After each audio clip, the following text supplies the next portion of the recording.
I want to talk about something that's on my heart today.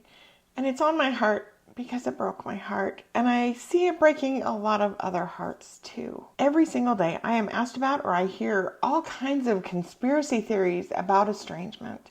I'm here to set the record straight today. I'm going to be talking about the one thing that causes family estrangement. Yes, there really is only one thing, and it is so simple and obvious that it gets missed in almost every conversation I have about this stuff. Estrangement happens because the relationship broke. Period. The end. Yes, there are 1,000 things that can influence and contribute to the breakdown of a relationship. And we can drive ourselves bonkers trying to figure those things out. But at the end of the day, regardless of what else has interfered, what else has gotten in the way, the relationship broke because the two people involved in it couldn't figure out how to make their interactions with each other safe enough or healthy enough for both parties to want to continue in it. Maybe you think things were great at one point, maybe they were. Or maybe we all just thought they were good, which is actually the case for me. But when the real stuff happened, and the really hard stuff in life hit, those relationships crumbled under the weight of expectations, disagreements, demands, codependency, and emotional immaturity. I hear so many people saying things like, I have no idea what went wrong. Or they won't talk to me. Or they took my grandkids away from me. Or I gave them everything and I sacrificed myself to them. And now this is how they repay me? And if it's not that, it's something along the lines of, the wicked, evil therapist brainwashed my child and destroyed our family, or it's just a social media trend and they got all these ideas in their head from TikTok. Seriously? Let's talk about these ideas though. In the first set of scenarios, can you hear all the I statements that those moms are saying? Take a minute and replay the video and listen to them again if you can't. It's all I, me, my, what I think, what I feel, what I need. And my question is, where is there room for the child to be an adult or to have their own thoughts or feelings or opinions or experiences? There isn't. As the daughter who's been on the receiving end of many of those kinds of comments, I can tell you those things hurt, especially when they were thrown at me at a time when I desperately needed my mom just to be a safe place. But she wasn't, and she couldn't be, and my expectations that she be the mom that I needed for me only made things worse. In my own situation, I'm largely estranged from one of my own sons by my choosing, and I think it's kind of a mutual thing. From his perspective, we were too controlling, too religious, too strict, too whatever, and he just wanted all the freedom to be and do whatever he wants. I've had to step back and look at that and make some adjustments, not in who I am or what I believe, but in how I approach and interact with him. Part of that has been letting go of the vision that I had in my head for who he was and who he could become, and just allowing him to live his life and learn his own lessons and be what he wants in the way he wants to be, even if I know he's going about things the very hard way. It's his life, it's his process, he's an adult. He does have significant mental health issues that make things all the harder, but he's still an adult and he still gets to do those things. This whole business that it's the therapist driving the estrangement problems, I got to admit, is actually laughable to me.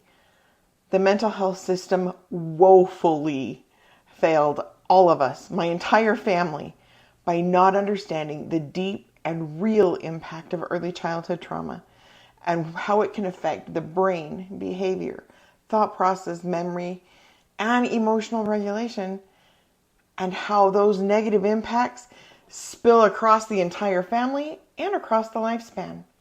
They kept trying to fix everything by minimizing the problems and throwing all kinds of fluff at it, and then getting frustrated with us when it didn't work, or none of us were responding to the treatment that didn't even begin to touch the real problems. We were literally left to figure this out on our own in order for our family to survive. We were in such a high state of chaos. Oh my goodness. Those were some rough days. In the process of figuring things out so that we could help our kids, we also realized why none of us have ever had a great relationship with my husband's family why things kept getting worse with my own instead of better. What we thought had been so great was really just a swirling hot mess of trauma and relationship dysfunction. And now we're estranged from all of them, again, by our own choosing. All attempts failed to produce any lasting or meaningful change on any fronts, and the drama and the stress that those relationships were causing in our life were causing very real and very significant harm to our own mental health, emotional health, spiritual health, all of it. We were like literally on the verge of a stroke. No matter what we were going through or what we needed for us and for our kids and for the safety of our family, there was no room for our stuff and no tolerance for it in the collective system. And it was very lonely and very isolating. We realized that something had to go. And because they weren't willing or able or interested in contributing in the solution, the thing that had to go in order to save ourselves was our connection with them. And it absolutely broke our hearts. Suffice it to say, though, that decision on our part brought out all their true colors. Not all of them are pretty. We are now peacefully healing from the devastating, absolutely devastating heartache and loss of those relationships that we once treasured. We're choosing to love them from a distance. We wish things were different. We still wish them well. But we are moving forward in our lives and doing better without them. And even just saying that breaks my heart again in a million pieces. Let's talk about that social media piece of things. I have been involved in the online world since way before Facebook and TikTok even existed. I've been involved with the foster, adoption, and trauma communities even longer than that. Isn't it wonderful that we live in an age where we can so easily connect with other people from all over the world who get what we're going through, and we can do so with just the click of a button? I absolutely 100% would not have survived the past 20 years of my life without those connections. That's where I found validation, support, strength, safety, and the silver lining in all of that hard stuff is some of the most amazing and lifelong friendships with some of the most beautiful people I've ever had the privilege of meeting. Yes, I said meeting, because those friendships all started in the days of don't talk to strangers online. And they became in real life friendships a long time ago when we all made an effort to actually meet each other in person. And I think, why wouldn't I want that for my kids? I don't believe for a minute that social media or influencers or bad therapists are driving this epidemic of estrangement. If anything, they woke our kids up. And that's a good thing. I adopted my kids back in the day when blogs were all the rage. I was so grateful for the things that I learned from other people's real life experiences, and I loved connecting with people through my own that I never would have had a chance to connect with otherwise. But when things got really hard for us, I realized something very, very important. No one was talking about the really hard stuff. All the blogs quit when the kids came home. All the message boards were just full of tips and tricks and cutesy little things, but not how to deal with the level of chaos that ensued when a child with severe attachment and trauma-related problems joins your family and you try to integrate that. That stuff was all taboo, except I wasn't okay with it. We were drowning, and I knew a lot of other people were too. This stuff was shattering families left and right, but no one knew why. That's when I decided to do what I could do within my own little sphere of influence. And I started talking about all the stuff, the good, the bad, the ugly.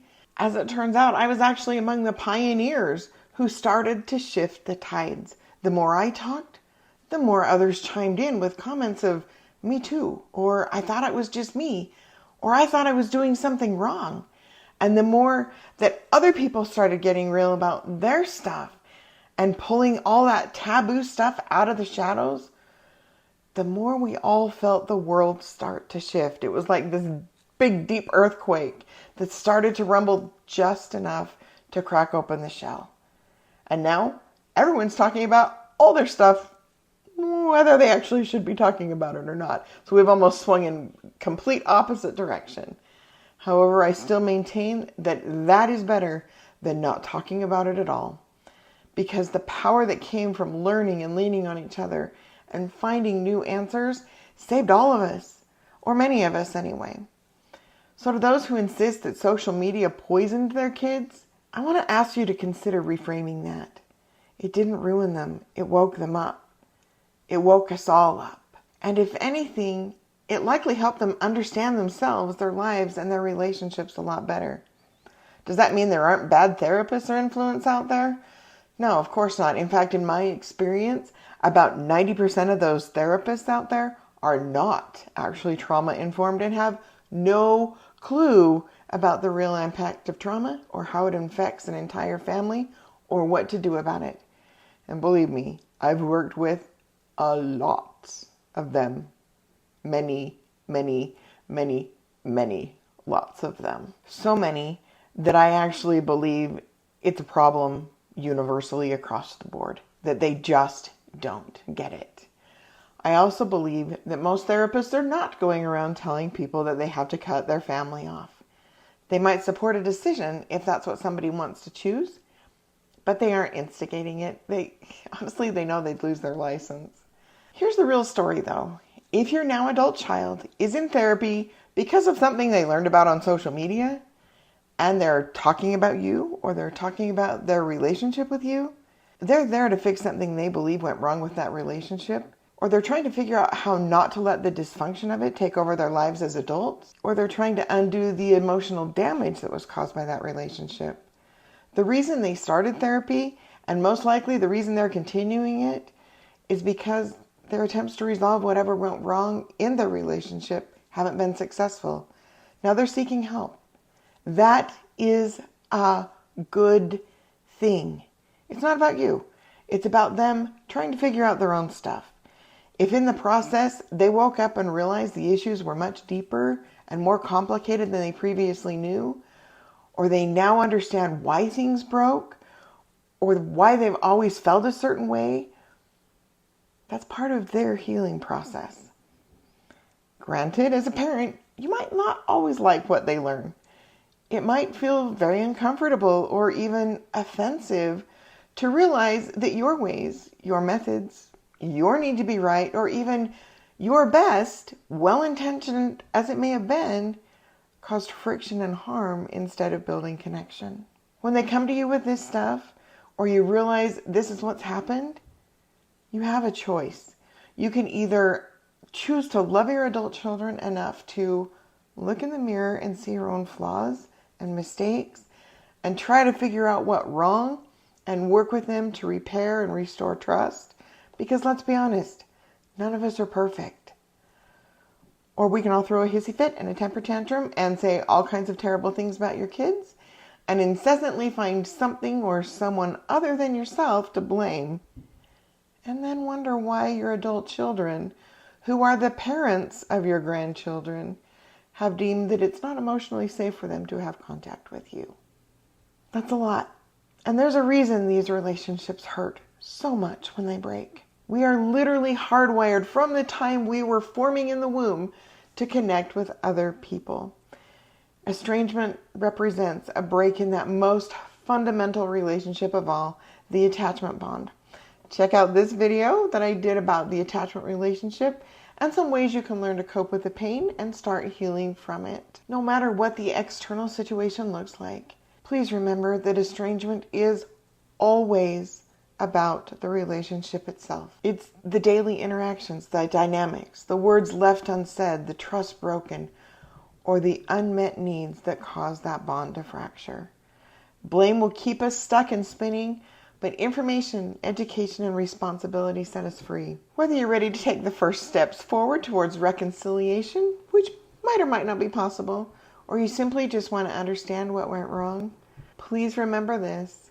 Healing starts with truth, and that truth starts with you. Feel free to leave a comment and share your thoughts. I'd really love to connect with you. Let me know what you're thinking, and let's see if we can figure out how to help you through this. That's all I've got for now. I'll see you next time. Bye!